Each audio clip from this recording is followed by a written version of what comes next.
Buenas tardes, Anita, ¿cómo estás? Muy buenas tardes, Maggie. Muy bien. ¿Qué tal? ¿Cómo les ha ido? Muy bien, gracias. ¿Cómo Qué estás? bueno. Pues muy bien, Maggie. Aquí disfrutando del cambio de clima, mucho silencio, muy agradable el ambiente. No te había visto, qué guapa. Ay, muchas gracias, Maggie. Es que me bañé. Muy bonito cambio. Bueno, Gracias. te dejo, es tu programa. Muchas gracias. Muy buenas tardes a todos ustedes y bienvenidos a este su programa de Movimiento Interior, en el que tratamos diferentes temas y ahora pues estamos buscando nuestro origen. El tema de hoy es la similitud que existen entre las culturas, entre las culturas antiguas. Y pues es importante conocer nuestro pasado en ese aspecto para poder hacer algo en nuestro presente. Y bueno, pues vamos a empezar. Muchas gracias por estar aquí en su programa. Las preguntas que generalmente nos hacemos es: ¿quién soy? ¿De dónde vengo? ¿A dónde voy? ¿Cuál es mi origen? De hecho, pues son preguntas que yo siempre me he hecho, y en algunos momentos quedé conforme con la explicación que me daban en los grupos donde yo me desarrollaba, ya sea la escuela, ya sea, llámese grupo social, llámese iglesia, ¿verdad? Religión.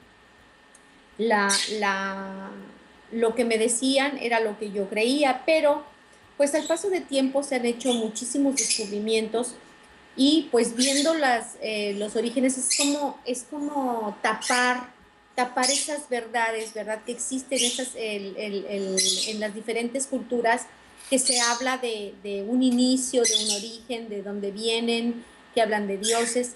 Entonces, pues lo pasa uno como parte de nuestra formación en la escuela, o que nos hablan de que nos crió Dios, ¿verdad? A su imagen y semejanza. Entonces, eso es en la cuestión de la religión, pero y vemos la historia de las culturas como un tema de la escuela, pero realmente no le estamos prestando la atención que se debe, ¿verdad? Sino que lo pasamos rápido, rápido para pasar la materia y poder continuar. Y pues hay personas que estamos en este despertar y que nos llama más la curiosidad que, al estar observando cómo hay similitud en las diferentes culturas, cómo todas las culturas se refieren a que existen dioses, de dónde vienen esos dioses. Sabemos que el universo es ilimitado, y hay muchísimas, muchísimas estrellas como nuestro Sol, y muchos sistemas parecidos al de nosotros, y planetas. Entonces es difícil, para mí es difícil aceptar que no exista vida en otro planeta. Yo creo que sí, y que siempre hemos sido visitados. Entonces pues estamos en esa curiosidad y en esa búsqueda, y pues ahora pues vamos a compartirles. La primera raza humana procedente del reino animal era perfecta, pura en su origen, no contaminada. Como niños debía ser conducidos por altos seres de luz y hermanos mayores, sus maestros, quienes se densificaban para ello. Densificaban. Por entonces los animales no se mataban unos a otros, ni tenían reacciones de violencia, no se comían entre sí. Tampoco los seres humanos mataban a los animales para comérselos. La comida era abundante para todos, no se manifestaba escasez de tipo alguno. Por consiguiente, no se precisaba matar para sobrevivir. ¿Quién puede imaginar una pantera amorosa, un leopardo apacible, un león inofensivo? Todos los animales convivían en paz por entonces. El instinto carnívoro se desarrolló después de la destrucción de Lemuria por el mal uso del libre albedrío y la inclinación hacia el mal, lo cual alcanzó primero al reino humano y luego al reino animal, que imitó a las personas. Esto hizo engrosar la efluvia del planeta. ¿Qué es la efluvia? La efluvia es la masa de energía negativa mal usada que flota en todo el planeta o donde quiera que viven seres humanos. Porque recuerden que los que pensamos somos los seres humanos. Entonces, esas energías, esos pensamientos negativos, ese sufrimiento en el que estamos constantemente, esas emociones mentales de todos los seres que no conociendo la ley del mentalismo, no saben que los pensamientos toman forma y que estos pensamientos actúan, ¿verdad? O sea, al tomar forma, pues estamos afectando esa energía que la venimos convirtiendo en energía negativa. Del pergamino de Crato, o sea que esa energía negativa pues hay que transformarla, ¿verdad? Entonces me encontré del libro de Enrique Barrios, El pergamino de Crato, del libro Ami regresa. Hay un viejo misterio en el universo. ¿Por qué la vida? ¿Por qué la creación? Los intelectos se afanan, buscan y no encuentran, y como no encuentran, buscan teorías. Pero el antiguo misterio sobre solo el amor revela. A la conciencia iluminada por amor, privilegios de simples y sencillos como niños, amor es un ingrediente sutil de la conciencia, es capaz de mostrar el sentido profundo de la existencia. Amor es la única droga legal. Algunos buscan equivocadamente en el licor y otras drogas lo que produce el amor. Amor es lo más necesario de la vida. Los sabios conocen el secreto y buscan solo amor. Los demás lo ignoran, por eso buscan lo externo. ¿Cómo obtener el amor? Ninguna técnica sirve porque pues el amor no es material, entonces sí. ¿Cómo vamos a obtener el amor? No está sometido a las leyes del pensamiento y la razón. Ellos están sometidas a él. Para obtener amor, primero hay que saber que amor no es un sentimiento, sino un ser. Amor es alguien, un espíritu viviente y real, que cuando despierta en nosotros llega la dicha, llega todo. ¿Cómo hacer que venga? Primero hay que creer que existe, porque no se ve, solo se siente. Algunos le dicen Dios, después hay que buscarlo en su morada íntima. ¿En dónde se encuentra el amor? ¿Dónde es la casa del amor? En nuestro corazón. No hay que llamarlo porque ya está entre nosotros. No hay que pedirle que venga, sino dejarle salir, liberarlo, entregarlo. No se trata de pedir amor, sino de dar amor. ¿Cómo se obtiene el amor? Pues dando amor. Esto lo escribió Armando. El amor es lo que mueve todo. Y en el amor no existe ni el bien ni el mal. Simplemente las cosas suceden y todo sucede por una razón. Y si nosotros queremos saber de algo, necesitamos primero saber qué es lo que estamos buscando. Si no sabemos, si no nos abrimos a esas posibilidades, si no creemos en la existencia de algo, no podemos llegar a una verdad. Nos vamos a quedar siempre con la verdad y con lo que otras personas nos imponen, ¿verdad? Lo que nosotros nada más podemos ver y tocar. Pero, pues, si nosotros queremos ver algo, pues tenemos que creer que existe. Entonces es donde empieza la curiosidad y empieza la búsqueda hacia eso. Cada vez somos más las personas que tomamos conciencia de las coincidencias significativas que suceden cada día.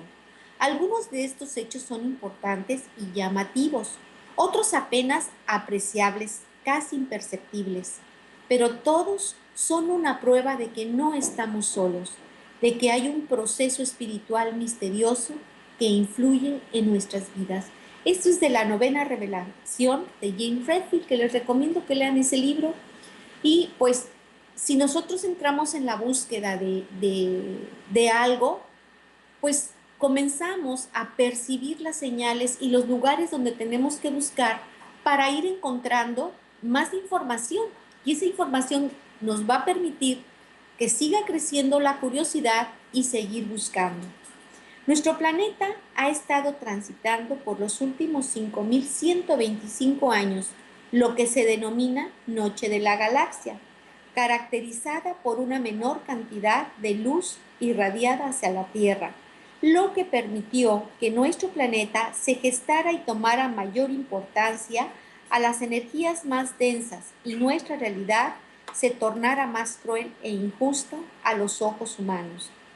A nivel mental y espiritual, nos encontramos desconectados de la fuente creadora, motivo que llevó a que en nuestro planeta se desarrollaran tecnologías, ideologías, instituciones y religiones vinculadas al dominio, la manipulación y las ansias de poder más que por servicio a la humanidad basado en el amor y la paz. A eso nos ha llevado muchas veces la tecnología, en lugar de ocuparla para estar tranquilos, bueno, la estamos ocupando para tener poder. Y cuando existe el poder empieza a haber dualidad, bueno, malo, fuerte, pequeño, débil, triste, alegre. Entonces cuando hay esa lucha por el poder comienza a haber resistencia y esas energías es lo que está minando todo el ambiente. Los indios Hopis afirman que sus antepasados fueron visitados por seres procedentes de las estrellas que se desplazaban en escudos volantes o pájaros tronantes y dominaban el arte de cortar y transportar enormes bloques de piedra, así como de construir túneles e instalaciones subterráneas. Estos salvadores eran los quichinas, que significa sabios, ilustres y respetados. Aquí tenemos una prueba de que los Hopis, que son indios que poblaron Norteamérica, la parte de Estados Unidos, ellos ya también nos hablan de lo que son los extraterrestres. Entonces, aquí tenemos ya no solamente los sumerios que nos hablan de las tablillas, que nos empiezan a hablar de que seres de otras galaxias llegaron y les enseñaron lo que la tecnología, la agricultura, la ganadería y la construcción, o sea, todo lo que saben. Entonces, sino que existe una relación en todas las culturas. Entonces, pues ya empezamos con nuestra investigación. Carlos Crespi fue un monje del Salesiano que vivía en Ecuador. Recibió o compró muchos artefactos que encontraron los nativos del lugar. Cuando se le preguntó, le dijeron que les habían encontrado en sistemas de cuevas subterráneas, en las selvas, cuevas de los tallos, donde se adentraron expediciones inglesas y japonesas. En la expedición inglesa participó el astronauta Neil Armstrong. Conforme avanzaba el tiempo, muchas de estas reliquias se mantuvieron en el patio de la iglesia María Auxiliadora. Lamentablemente, muchos de los artefactos fueron supuestamente destruidos en un incendio en 1962. También muchos se perdieron o terminaron en manos de los cazadores de tesoros. Después Crespi falleció. Los artefactos restantes de la colección original desaparecieron. ¿Dónde estarán? ¿En qué museo o en manos de qué persona estarán, verdad? Algunos todavía pueden verse en la bodega de la iglesia María Auxiliadora. Otros se dice que fueron llevados por el Vaticano a su bodega privada. Hoy se desconoce la edad y el origen de estos elementos, tabletas de plata, lámina de oro u otras aleaciones con letras desconocidas y misteriosos símbolos. Pues ¿cómo vamos a tener oportunidad de conocer o descifrar? Sí, pues no, la iglesia acapara muchas cosas, o los coleccionistas, ¿verdad? También, y entonces no permiten pues que se hagan los descubrimientos, pero yo sé que al rato van a comenzar a darlos para que otras personas comiencen a hacer las investigaciones, porque la verdad pues vale la pena seguir conociendo acerca de nuestro origen. Entonces, cuenta el famoso Peter Krasa en la enseñanza taoísta que los Cheng, hombres perfectos, les era posible atravesar el aire en alas del viento. Aquí estamos hablando del Tao, ¿verdad? Que ahí nos mencionan a los Cheng. Volaban a través de las nubes y eran capaces de visitar muchos mundos y vivían en medio de las estrellas. Pero llegó un tiempo en que el hombre de la tierra se hizo malo y poco obediente a las directrices celestes. De ahí que se rompieran los lazos entre los mal llamados dioses y los terrestres. De cualquier manera, siempre se dieron avistamientos. Hay un rarísimo relato que trata de los 10 soles que habían aparecido en el cielo durante el reinado del emperador Qin en el año 1613 a.C. Su enorme calor calcinó el suelo, destruyó las cosechas y desencadenó grandes inundaciones en las que muchos hombres perecieron. Desesperado, el emperador Qin pidió consejo a sus sacerdotes y sabios, pero fue en vano. Ninguno de ellos pudo ayudarle. Entonces el soberano recorrió a un hombre llamado Shi Qian, que estaba precedido de una gran fama. Decíase de él que él poseía la facultad de volar y que se alimentaba exclusivamente de flores. Estaba armado con un arco mágico y montaba en su pájaro del cielo, volando con él al centro del infinito horizonte. 1613 a.C. Si ven, ya comenzamos nosotros a ver varias de las culturas que han tenido estos avistamientos de hombres de otros planetas y los describen en sus naves, ¿verdad? Maggie, ¿podemos ir pasando las fotografías, por favor? Claro que sí. Muchas gracias. De una manera bastante sorprendente, las tradiciones escritas de las naciones de América Central coinciden con las leyendas de los indios de la jungla.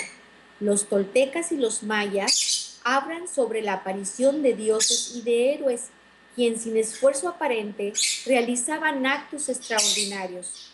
Los aruá de la Amazonia describen asimismo la llegada y partida de portadores de frutas cubiertos con extrañas máscaras. Algún acontecimiento histórico similar parece haber influenciado a todos los pueblos que vivían en aquel tiempo. De ellos somos conscientes en la actualidad, aunque pueda presentarse envuelto en un manto de mitología, se basa indudablemente en hechos reales. En la crónica de Acacor, los maestros antiguos que nosotros llamamos dioses, vinieron a la tierra hacia el año 3000 a.C. y la modelaron a su imagen. A los hombres les dieron nombres, idioma y escritura. Les enseñaron unas elementales leyes agrícolas y políticas que se han mantenido en vigor hasta la actualidad. Y asimismo, los trasladaron a las residencias subterráneas como una protección contra una inminente catástrofe. Así es como lo recoge la crónica. Las tradiciones orales y escritas de los pueblos más antiguos son invariablemente comparables. En un tiempo, hace más de 10.000 años, una o varias naciones altamente civilizadas habitaban en la tierra, dominaban a los pueblos indígenas y realizaban actos que dependían de unos asombrosos cálculos matemáticos.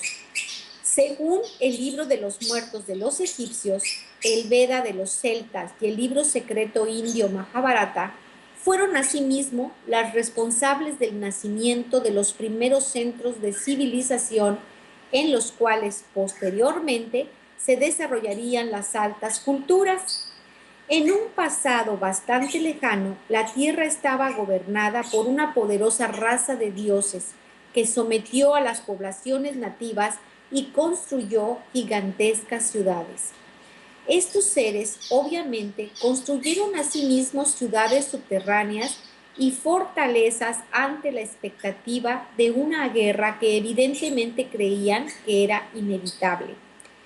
El posterior acaecimiento real de un acontecimiento terrible no solo es confirmado por la tradición.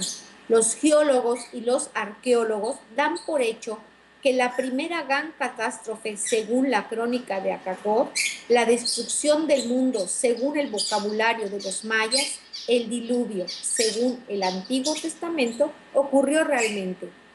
En la actualidad, los científicos interpretan como natural un acontecimiento que es un lugar común en la historia de todos los pueblos. Podría haber sido provocado por una modificación del eje de la Tierra debido al acercamiento de una estrella o al de un cometa o a la caída de una luna. Numerosos geólogos creen que hubo grandes cambios en la corteza de la Tierra y posteriormente olas enormes. Las leyendas y los mitos de los pueblos aborígenes atribuyen estos hechos a los dioses. Popol Vuh, Quiché Maya, habla de una visita de los dioses para destruir a la humanidad malvada. El libro secreto indio Mahabharata describe una guerra entre los dioses. El Edda germánico habla de una revuelta del Averno. La crónica de Acacor complementa y completa la información mística de otros pueblos. Nos habla de dos razas divinas con diferentes propiedades físicas. El comienzo de la guerra se sitúa en el año 13, 10.468 a.C., según el calendario occidental. Platón, en su diálogo llamado Critias, mencionaba el año 9500 a.C. como aquel en el que la legendaria Atlántida fue destruida. El historiador Emus habla de una terrible catástrofe que ocurrió en el año 11.000 a.C. Oskanaski sitúa la destrucción de Tiwanaco hacia el año 12.000 a.C. Un filósofo griego, un historiador egipcio y un investigador alemán, todos ellos confirman algo que es conocido desde hace mucho tiempo por las tradiciones orales y escritas de todos los pueblos. Todos los pueblos nos hablan de ese diluvio, y ahora aquí no se menciona lo de las tablillas sumerias, pero también ahí está el relato de este diluvio universal. Ahora pues vamos a continuar con esas semejanzas que existen, ¿verdad? Se habla de unos extraterrestres que vinieron, o de unos seres que vinieron de un planeta llamado Nibiru y se hacen llamar Anunnaki. Bueno, sí, es la raza de los Anunnakis. ¿Por qué? Porque su dios se llama Anu. Entonces, de aquí se deriva la historia de lo que viene escrito en las tablillas sumerias, que nos hablan de estos dioses, de la triada, ¿verdad? De lo que es Anu, luego sus hijos, Enki y Enlil, y de ahí pues todas las dinastías. Pero aquí me encontré yo una conexión de los Anunnaki con la cultura azteca. Cuando los españoles llegaron a América, no solo se sorprendieron por la gran cantidad de habitantes que había en el Nuevo Mundo, sino también por el desarrollo científico que ciertas culturas autóctonas mostraban.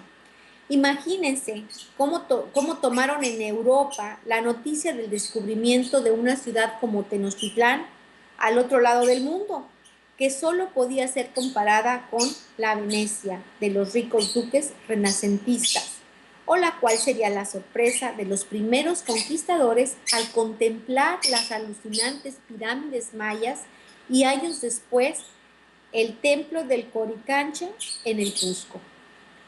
El problema que esto planteó para la más importante institución de la época, ¿cuál creen ustedes que era esa institución? Pues la Iglesia Católica, que es que según su visión del mundo, estos indios no debían estar allí.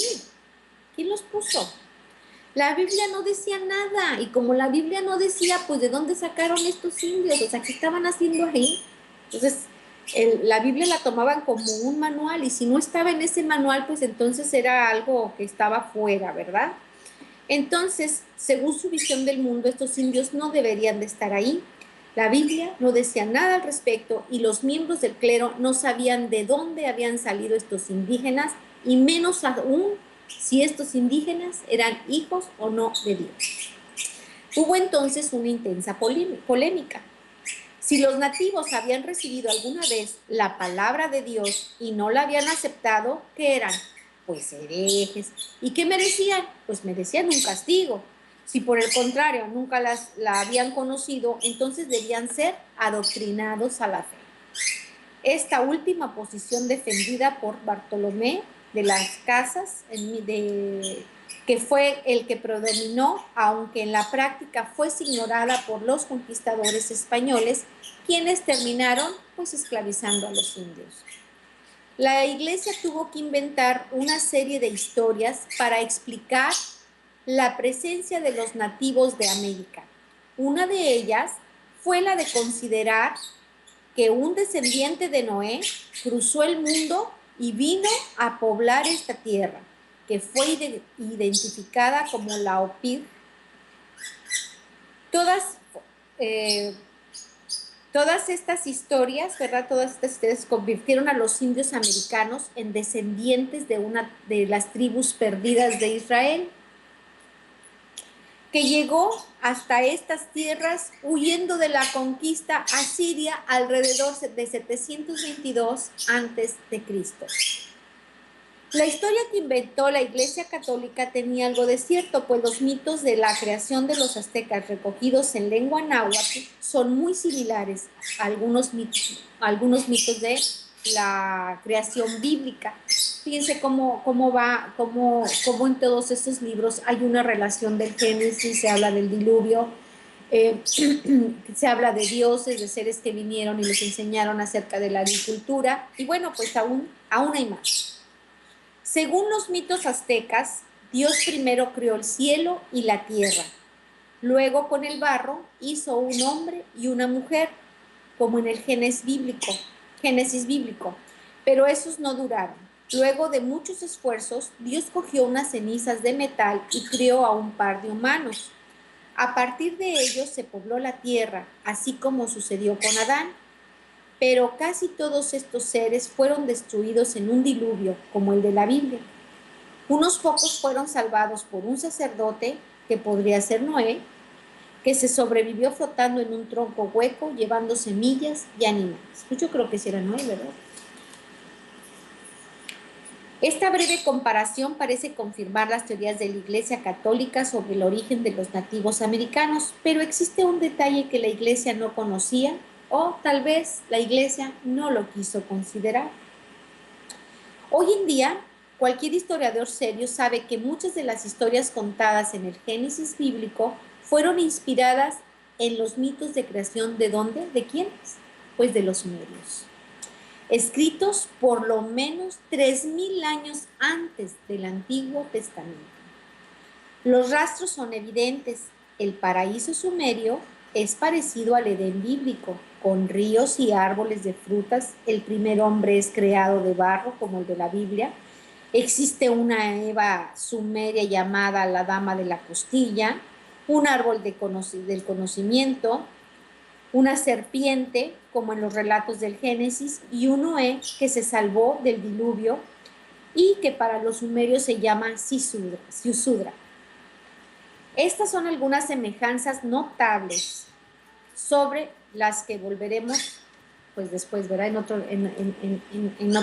otro momento vamos a seguir hablando de esto. Veamos pues que los mitos de creación aztecas no fueron inspirados a los mitos del Génesis bíblico, sino en los mitos de la creación de los sumerios, que son mucho más antiguos. El fraile franciscano, Bernardino de Sahagún, uno de los cronistas más importantes de la conquista de los aztecas, llegó a México pocos años después de la epopeya de Cortés. Hablaba la lengua local, el náhuatl, y dedicó más de 30 años al estudio de las tradiciones de los indígenas. Su trabajo histórico, antropológico, historia general de las cosas de Nueva España o Códice Florentino nunca fue publicado por la corona española, pues esta no veía con buenos ojos las investigaciones de Sahagún. sobre el mundo indígena considerado pagano para los europeos. Algunas copias fueron preservadas en la biblioteca del Palacio Real de España y así llegaron hasta nosotros. Ellas constituyen una fuente invalorable para acercarnos a la civilización azteca, respetando el punto de vista de los vencidos, es decir, preservando sus mitos, creencias y costumbres, tal y como ellos lo relataron entonces. En esa época, el dios principal de los aztecas era Quetzalcóatl y pues estaba representado como una serpiente emplumada y a veces como un hombre barbudo, con una túnica blanca. Él era venerado como el que les enseñó la escritura, la observación de los astros y, más importante aún, como que les dejó su misterioso calendario. Para los aztecas, Quetzalcóatl realmente vivió entre ellos en un tiempo pasado. Esta tradición estaba tan enraizada en los indígenas que algunos cronistas españoles lo identificaron como el apóstol Santo Tomás. Él observó que los niños aztecas de ascendencia noble eran entregados a una escuela llamada Calmecac, de la cual era patrono Quetzalcóatl. Ahí los estudiantes aprendían sobre astronomía, interpretación de los sueños y además eran instruidos en cómo contar los días y los años. En pocas palabras, aprendían a medir el tiempo como Quetzalcóatl les había enseñado a sus ancestros. ¿Qué tan importante fue este legado y qué tiene que ver con los Anunnaki? El calendario azteca, que no es simplemente un instrumento de medición del tiempo, divide la historia de la humanidad en 5 eras. El fin de la primera era es provocado por un diluvio. Las siguientes 3 terminan a causa de una catástrofe y en la quinta aparecen los aztecas. Según la cronología del calendario azteca, el diluvio universal sucedió alrededor del año 11.000 a.C. Sorprendentemente, esta es la misma fecha que los estudios científicos han determinado para el diluvio. El doctor Chistin, que fue el que se dedicó a descifrar las tablillas sumerias, nos cuenta que según este calendario, en la primera o segunda era existieron unos gigantes de pelo blanco. En la tercera era existió gente de cabello rojo y fue en la cuarta era donde apareció Quetzalcóatl, vestido con su túnica blanca y con su barbita. Estos son indicios de que quizás la historia de la humanidad es mucho más complicada de lo que creemos. Al parecer, Quetzalcóatl les había transmitido este conocimiento a los aztecas, pero ¿de dónde lo podían haber obtenido?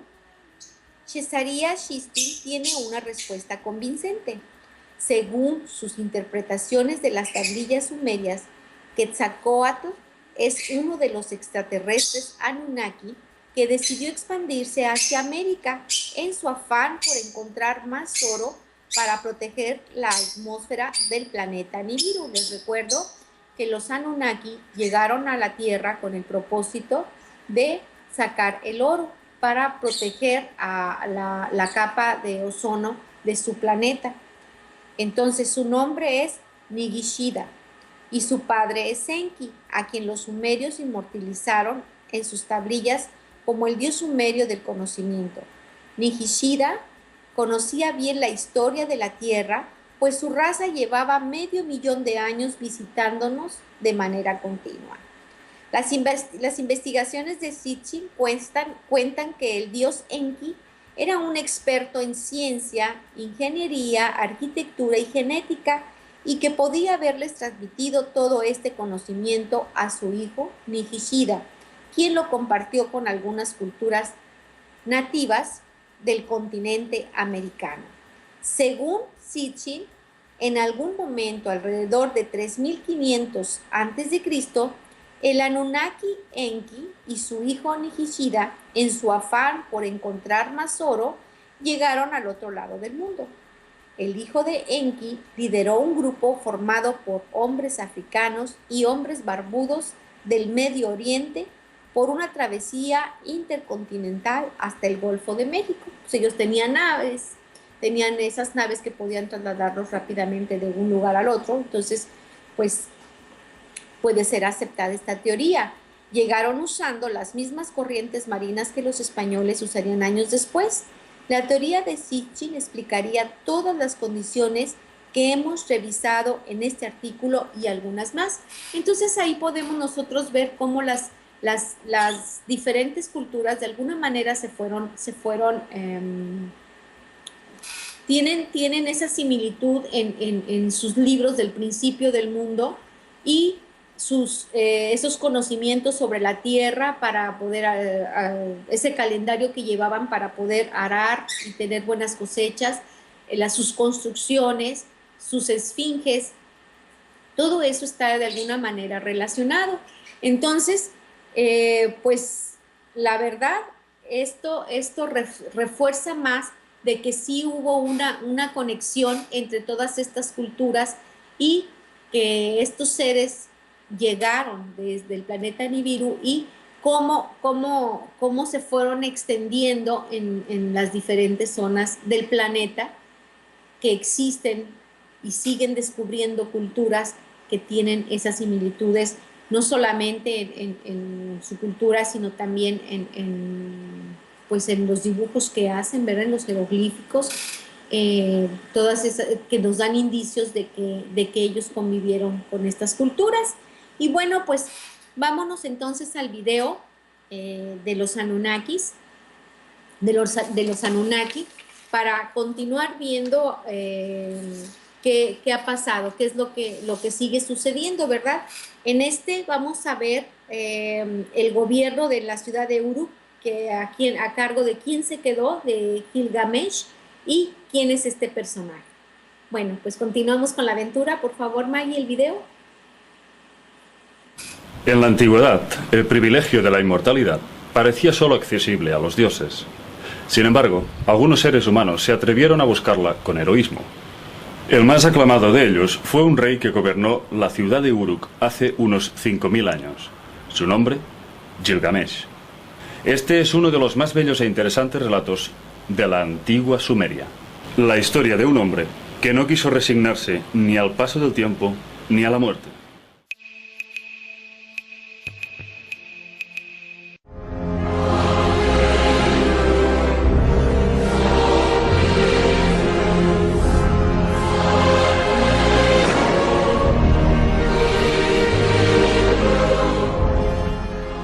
Gilgamesh, o también llamado Istúbar, era descendiente por parte de padre de Shamash, dios del sol y la justicia, y su madre era la diosa Ninsun. Se consideraba a Gilgamesh 2/3 dios y 1/3 humano.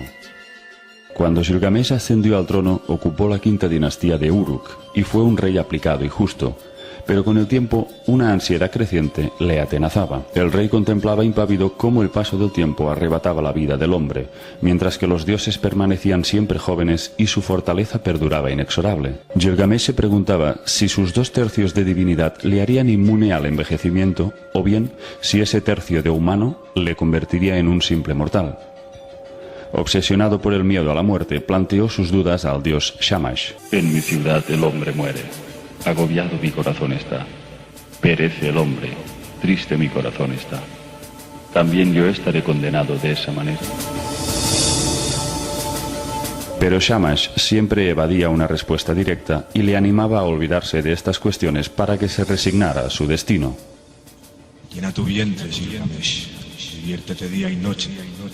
De cada día, haz una fiesta que te regocije. Día y noche baila y juega. Gilgamesh, lejos de divertirse, seguía vagando noche y día, ansioso por saber qué podía hacer para vencer a la muerte. Una noche, un objeto desconocido cayó en la ciudad de Uruk. Era un artilugio mecánico, cuyo aspecto no se detalla en los textos, pero lo describen como el trabajo de Anu, lo cual significa que se trataba de un objeto forjado y por lo tanto fabricado, cuyo origen se le atribuye al gran dios Anu, soberano de Nibiru. Sitchin aboga por considerar que la parte inferior del objeto tenía patas. En ese caso podríamos hablar de un aparato con capacidad de despegue y aterrizaje. Gilgamesh y sus hombres trataron de abrir lo que en los textos llaman el elevador o su cubierta. Cuando por fin abrieron el objeto, el rey pudo penetrar en su interior. Confuso y sin saber qué significaba aquel engendro, Gilgamesh fue a ver a su madre Ninsun para contarle lo sucedido. Esta le aportó su propia interpretación. Eso que descendió del cielo como una estrella indica la llegada de un amigo que viene hacia ti. Es el más poderoso de la tierra. Nunca te abandonará. Este es el significado de tu visión. El pueblo de Uruk estaba molesto por el carácter tiránico de Gilgamesh. Se sentían oprimidos por sus exigencias y excentricidades, ya que incluso se atrevía a desposar a las mujeres recién casadas antes que sus maridos. Los dioses Anunnaki decidieron intervenir para aplacarle. El gran dios Anu pidió a Enki que creara genéticamente a un hombre mono salvaje para que se presentara en su reino y desafiara al rey en combate. Llamaron a ese ser Enkidu.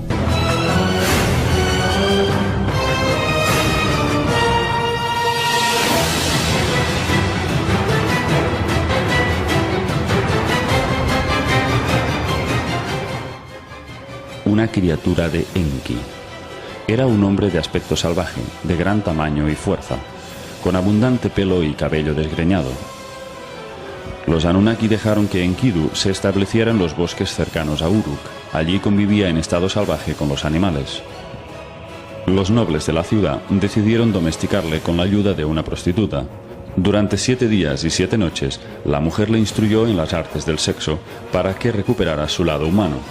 Luego le condujo hasta Uruk, en donde los nobles le enseñaron a hablar y le familiarizaron con las costumbres y hábitos del lugar. Le entrenaron para enfrentarse contra el rey. Refrena Gilgamesh, sea un rival para él.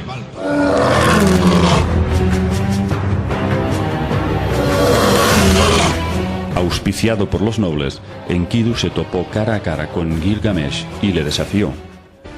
Según los textos, se agarraron el uno al otro, firmes como toros. Se relata que lucharon con gran tesón durante mucho tiempo.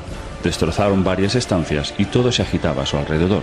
Finalmente, Gilgamesh cayó postrado ante el hombre salvaje.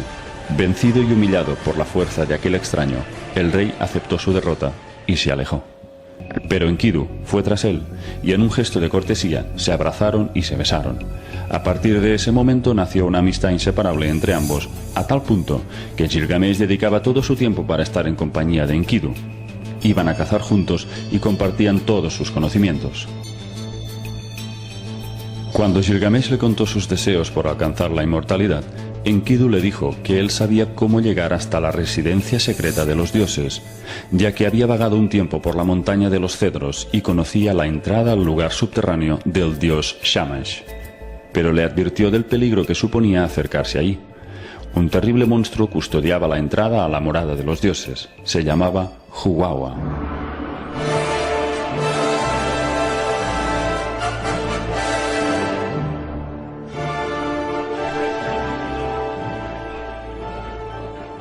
Así describió Enkidu al monstruo mecánico. Huwawa es una máquina extraordinariamente construida. Su rugido es como una inundación, su boca es fuego, su hálito es muerte. Puede oír a una vaca moviéndose a 60 leguas y su red puede capturar desde gran distancia. La debilidad se apodera de los que se acercan a las puertas del bosque. Enkidu estaba describiendo lo que actualmente podríamos considerar una especie de robot, con sistemas de radar y dotado de armas que arrojan fuego, gases radiactivos y campos magnéticos paralizantes. Lejos de asustarse, Gilgamesh le pidió a su amigo que lo acompañara, para luchar juntos hasta plantarse ante la morada secreta de los Anunnaki y reclamar la legítima inmortalidad que creía le pertenecía por tener sangre divina.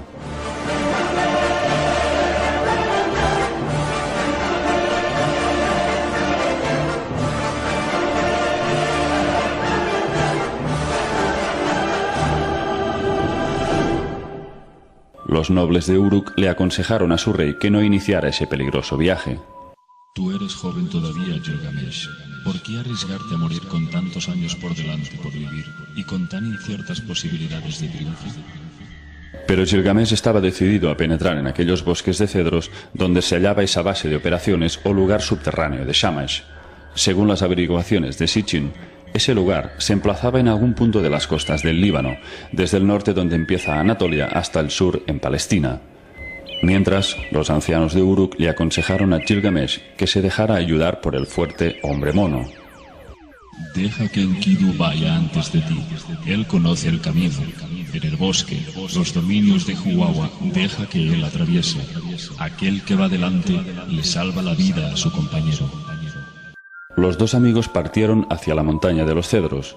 Recorrieron durante días una larga distancia hacia el oeste. Durante el viaje, Enkidu intentó persuadir a Gilgamesh para que regresaran, pero este siguió adelante en su empeño. Una noche, mientras dormían en un bosque, Gilgamesh se despertó asustado ante el estruendo de un cielo agitado. La descripción que hace nos ilustra con asombrosa exactitud el despegue de un cohete o nave espacial propulsada. La visión que vi era totalmente horrible. Los cielos chillaron, la tierra tronó, los relámpagos producían destellos. Una llama subió vertiginosamente, las nubes se hincharon, llovió muerte. Entonces el brillo desapareció, el fuego se extinguió y todo lo que había caído se convirtió en cenizas. Aquella visión confirmaba el hecho de que habían alcanzado el llamado lugar de los aterrizajes.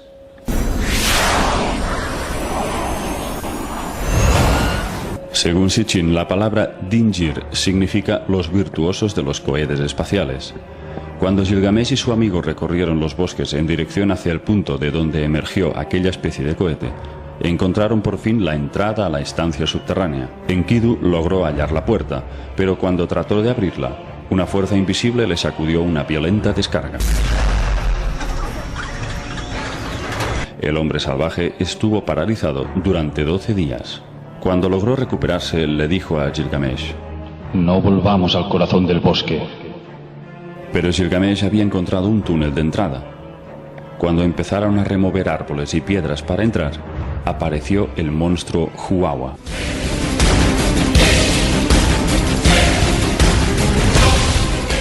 Su aparición fue poderosa, sus dientes eran como los de un dragón, su cara como la de un león, pero lo más temible era su rayo radiante. Emanando desde su frente, devoraba árboles y arbustos. De su fuerza asesina, nadie podía escapar. Huwawa trazó un camino de destrucción con su rayo asesino, con lo cual podría tratarse de una especie de rayo láser de largo alcance. Entonces apareció ayuda celeste, y el dios Shamash, a bordo de una nave, levantó un viento que alcanzó los ojos del monstruo y lo paralizó. Momento que Gilgamesh aprovechó para hacerlo caer contra el suelo. Por 2 leguas resonaron los cedros, tan pesada fue la caída del monstruo. Luego, Enkidu mató a Huwawa. Exhaustos pero contentos por la victoria, los dos amigos se relajaron, se despojaron de sus ropas y se bañaron en un arroyo. Fue en ese instante cuando la libidinosa diosa Ishtar, que presenció toda la batalla, se fijó en el cuerpo desnudo de Gilgamesh. La diosa quedó fascinada por su belleza y se plantó ante Gilgamesh. Con sumo deseo le dijo: Ven, Gilgamesh, sé mi amante, concédeme el fruto de tu amor. Sé mi hombre, yo seré tu mujer.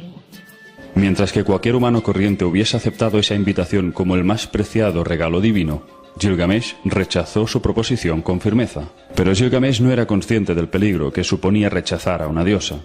Ese fue el error más grande que cometió, y que acabaría arruinando su aventura. Ishtar, como era de esperar, estalló de ira y se dirigió hacia el mismísimo dios supremo, Anu. Se organizó una asamblea, en donde Ishtar pidió que el llamado Toro de los Cielos aplastara a Gilgamesh. Según los textos, la palabra Gut Anna significaba también el atacante de Anu. Era un artefacto volador equipado con 2 taladros que los sumerios representaron como los cuernos de un toro. Cuando este monstruo del cielo se cernió sobre ellos, los dos amigos tuvieron que olvidarse del lugar y huyeron de nuevo hacia Uruk para salvar sus vidas. Cuando llegaron a orillas del río Éufrates, aquel toro de los cielos logró acorralarles. Según los textos, cuando mugió, se abrieron grietas en la tierra tan grandes como para contener cada una a 200 hombres. La venganza de Ishtar parecía estar cerca de consumarse.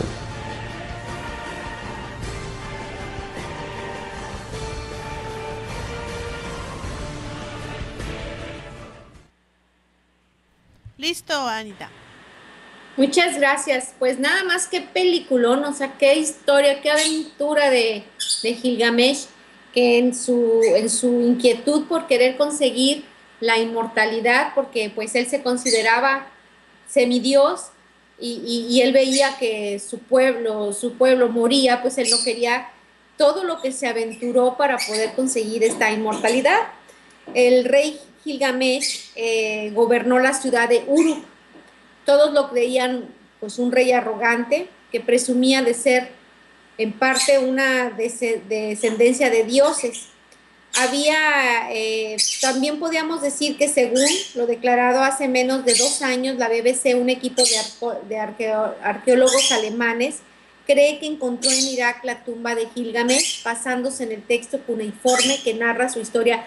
Este capítulo no se lo pierdan de la próxima semana, porque está muy interesante sobre lo que dice el texto sumerio y una tumba que fue encontrada donde se presume que es la de Gilgamesh por la similitud que existe en el relato sumerio y pues la tumba que fue descubierta pues no tiene mucho, ¿verdad? Entonces no se pierdan el próximo capítulo porque va a estar muy interesante. Vamos a seguir buscando información de manera que nos vaya abriendo los espacios para ir creándose, salirnos de la realidad en la que estamos. La historia, el regresarnos a la historia no quiere decir que estemos viviendo del pasado, pero sí podemos utilizar las herramientas o tener más conocimiento para saber cómo actuar nosotros, ¿verdad? ¿Qué es lo que tenemos que hacer? Bien, la historia comienza cerca del año 3100 a.C. en la tierra que ahora se llama Irak. A lo largo del curso, bajo los ríos de Tigris y Éufrates, vivía el pueblo de los sumerios, que fue el inventor de la escritura. Al parecer estos ríos pues constantemente causaban inundaciones como todos los ríos, pero una en especial tan catastrófica que determinó ciertos límites temporales. Desde entonces los sumerios se refirieron a todo lo que ocurría como antes del diluvio y después del diluvio. O sea, como nosotros antes de Cristo y después de Cristo, ellos también tenían su antes del diluvio y después del diluvio. Este texto escrito con caracteres cuneiformes sobre las tablas de arcilla fue encontrado en el siglo XIX por un arqueólogo británico entre las ruinas, alrededor de 2000 años después de que fuera destruida de la biblioteca Arsubanipal, qué nombrecillos, ahora no me los puedo aprender, pero me lo voy a aprender. El último gran rey de Asiria, hasta quien llegó más de 2000 años después de ser escrito y se conserva en el Museo Británico. Debió de tratarse de un relato muy popular, pues también ha llegado hasta nosotros a través de versiones acadias, babilónicas, asirias e hititas. En los primeros versos aparece una descripción de la ciudad de Uruk, gobernada por Gilgamesh, quien es conocido por su sabiduría, pero también es tiránico. Sus súbditos están descontentos de los caprichos del rey, y estas quejas llegan hasta los dioses. Aruru, la diosa creadora de los hombres, toma arcilla y crea a Enkidu, la imagen invertida de Gilgamesh, un ser salvaje y primitivo que debía enfrentarlo y supuestamente destruirlo. Y así es como dice el poema. Y el Enkidu, su lugar de nacimiento era la montaña. Junto a las gacelas comía la hierba, junto a las bestias bebía en los abrevaderos, junto al ganado se complacía en el agua. Sin embargo, en aspectos de ese ser asusta a un pastor quien le pide ayuda a Gilgamesh. Este le manda a una prostituta que lo seduce durante 6 días y 7 noches, al cabo de los cuales los animales se apartan de Enkidu, quien pierde su fuerza física. Ya no puede correr a la par de las gacelas, pero es entonces cuando su inteligencia se comienza a despertar. Enkidu llega a la ciudad, se enfrenta a Gilgamesh y lo abate en lucha. Gilgamesh reconoce el valor de su adversario y lo convierte en su amigo. Y deciden emprender con él la cruzada contra todos los males del mundo. Ahora son 2 los héroes, salen del camino y después de varias peripecias logran darle muerte a Huwawa, que guarda la foresta de los cedros. Pues Huwawa es, lo tienen considerado, o sea, lo ve como ahora como un robot, ¿verdad? Es la semejanza con un robot, con sus armas mortales, sus rayos, y pues que estaba para proteger esa parte donde no tenía que ir Gilgamesh, pero pues él en la búsqueda de la inmortalidad, porque pues él era algo que no entendía, la muerte, era algo que lo asustaba y no quería llegar a eso, entonces decía, bueno, por la parte que yo tengo de Dios, puedo llegar a conseguir esa inmortalidad. Entonces, dice el poema, Enkidu derribó con el hacha uno de los cedros. ¿Quién ha penetrado en el bosque y ha derribado un cedro? Dijo una enorme voz. Los héroes vieron acercarse a Huwawa. Tenía uñas de león, el cuerpo revestido de ásperas escamas de bronce, en los pies las garras de buitre y en la frente los cuernos de toro salvaje. La cola y el órgano de la generación concluían en cabeza de sierpe. Al regresar a la ciudad, Gilgamesh rechaza los requerimientos amorosos de la diosa Ishtar y esto hace que se enoje la diosa y va con los dioses a quejarse y pide castigo para Gilgamesh, que lo ha rechazado. La ha rechazado y pues eso no se lo va a perdonar nunca. Bueno, para la próxima semana pues tenemos la continuación de esta historia de Gilgamesh y pues estamos en la búsqueda de más información de manera de que ustedes puedan ver esta tumba de Gilgamesh, lo que dice el texto sumerio y cómo se encontró esa tumba hace poco. Entonces pues poco a poco se va revelando la verdad, nos vamos dando cuenta de que existen muchas teorías y ya no vamos con los ojos cerrados creyendo lo que nos dicen. Una de las cosas es que tenemos el libre albedrío para poder investigar, para poder conocer y para tener nuestras propias creencias. Y pues ahora vamos a cambiar de tema porque pues en un principio hablábamos de la efluvia, ¿verdad? De esa energía negativa que constantemente está, y pues aquí me encontré yo algo que les voy a compartir. Necesitamos del silencio y de la naturaleza.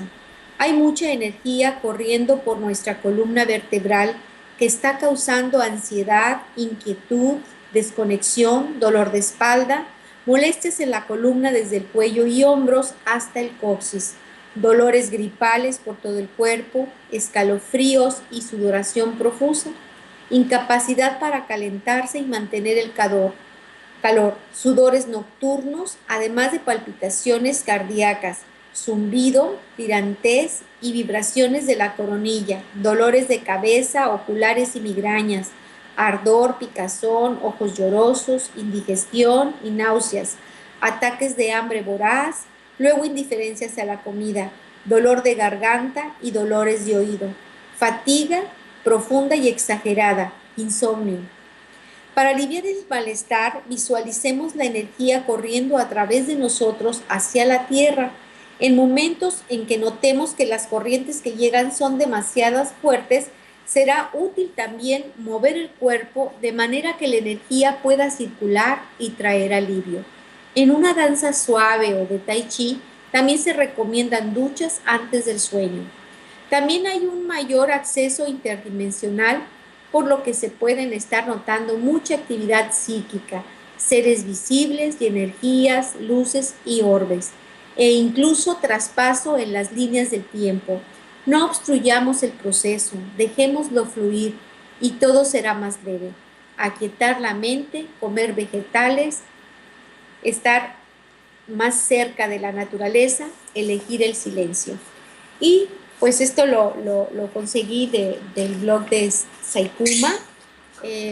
Me gustó porque sí he escuchado yo muchos comentarios acerca de esas molestias que nos están pues las estamos viviendo. Y bueno, no dejen de ir al doctor, ¿verdad? No lo dejen así, pero lo que sí les digo es que esto los va a ayudar. Una actividad física, que salgan a caminar, los ejercicios de respiración, el estar en momentos de silencio con la naturaleza, eso les va a ayudar a ir superando esas molestias que estamos pasando. Y bueno, pues fue todo por hoy. Nos vemos la próxima semana continuamos con otros temas, entre uno que me han preguntado mucho acerca del karma, qué es el karma, y vamos a traerles esa investigación acerca del karma. Y pues nos vemos la próxima semana. No guarden el amor en su corazón, sino que compártanlo con toda la gente con la que ustedes estén en contacto. Y pues nos vemos la próxima semana. Maggie, ¿qué te pareció el tema? Excelente, me gustó mucho. Mucho, Anita. Muy interesante, sí, muy interesante. Aquí me tenías pegada a toda la información, gracias. Sí, está muy interesante y cada vez los capitulitos están más interesantes porque pues estamos en ese despertar y pues es momento de ir conociendo otro aspecto de lo que siempre nos han mostrado, y pues nosotros tenemos la libertad de poder elegir qué deseamos. Pues lo que nos va a hacer de elegir es conocer más, y pues aquí les traigo un poquito más de información. De y sabiduría. Pues nos vemos la próxima semana. Maggie, te quiero mucho. Igualmente. Saludos a Arturo. Gracias. Y a toda la gente que nos acompañó este día. Besos y bendiciones. Les mando un abrazo muy fuerte. Gracias, igualmente, Anita. Hasta la próxima. Hasta la próxima semana.